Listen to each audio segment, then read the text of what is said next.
Hey, what's up guys? It's Keshav Khanna here and today I'm going to talk to you about HTML. So if you guys would have seen my last video, you would have a fairly good idea about what HTML is all about. But if you haven't, that will be the first link down in the description box. As some of you might remember, in the last video, I talked to you guys about some fairly basic HTML. Stuff like adding text to a site and formatting the background color. Well, today we're going in a little more detail and I'm going to teach you how to make websites with images and how to format text in a website. So let's get started. Most of you already recognize tags like head, title, HTML and body. And viewers who've seen my last video will recognize this page. This is where we left off the last time. I taught you guys how to add text in the body tag and how to conditionally format it with background color. But let's have a look at the code again. So this is the code of our last website, where you can see all the tags: head, HTML, body, the content, and of course closing the two tags. But as you know, this is standard Times New Roman. What if you want something more customized like Cambria or Calibri? Today I'm going to teach you how to change the font, how to make it bold, how to underline it, and how to change it into italics. So the first tag you need to remember is the font tag. That's basic common sense. So let's add font, and if you want to change the type, the code will be face, font face. Then you put an is equal to mark with an open inverted comma and type the name of the font you want. If you have problem, knowing the spelling of the font or something, so you can go to format, select font, go to any font from this place, like let's go to Century. Sure, just copy it and paste it over here, so that way you won't have any problem with the font. Then of course save it, go back to your browser and refresh the video. Okay, so you see the font has been changed. It's fairly convenient. You can change it into anything else, like let's go to Cambria, so okay, save it. Yeah, the font is changed again. So this is basically how you change the font. Now what if you want to make the font bold, or let's say you want to change the size of the font? Well, that's also fairly simple. Just type size with an is equal to mark and an open inverted comma and type the size you want. Refresh it. Here we go guys, we've just changed the size of our text. Now you can see you can make different size texts in your website. So if you want a headline, so that will be big, so you can do that as well.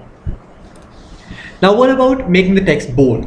So let's get it back to the normal size, just so I can demonstrate how to make it bold. Open a bracket, type B and close it in the end, of course, before body. Save it and refresh it. Simple as that.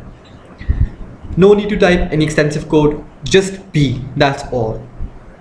Well, let's say I want to underline this.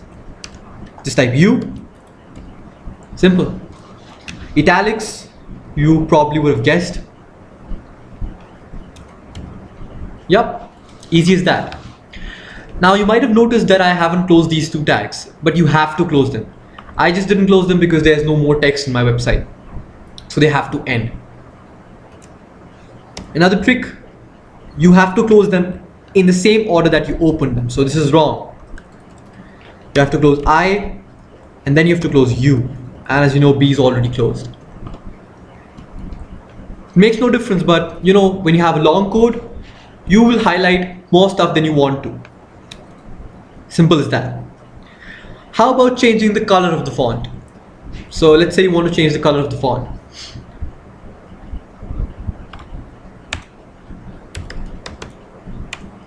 Type color, type the color you want. So let's go for white, save it and refresh it.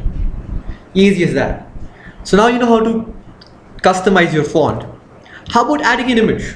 You must have seen a lot of websites which feature a lot of images, like Facebook or Twitter. which have a lot of images.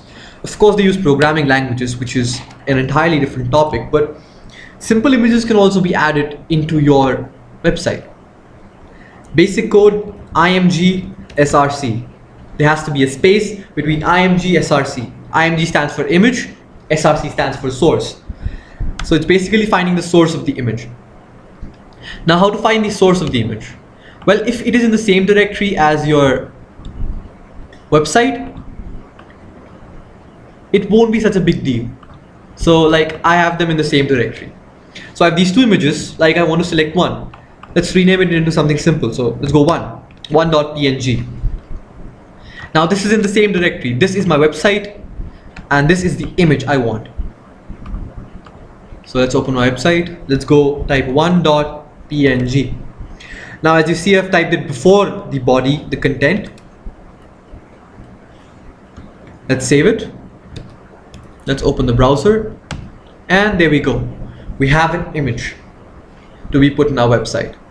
So you can just simply change this image as well. So let's go and type 2.png. Just have to change to, save it, go to your website and refresh. So you can see how easily you've got image in your website along with completely different text from our last website. You can add any sort of image.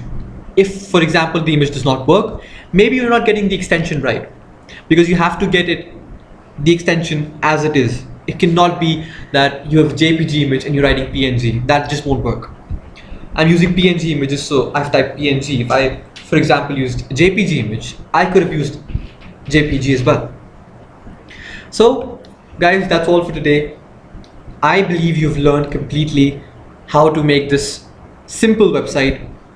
In further courses, I'm going to teach you how to make even more advanced websites.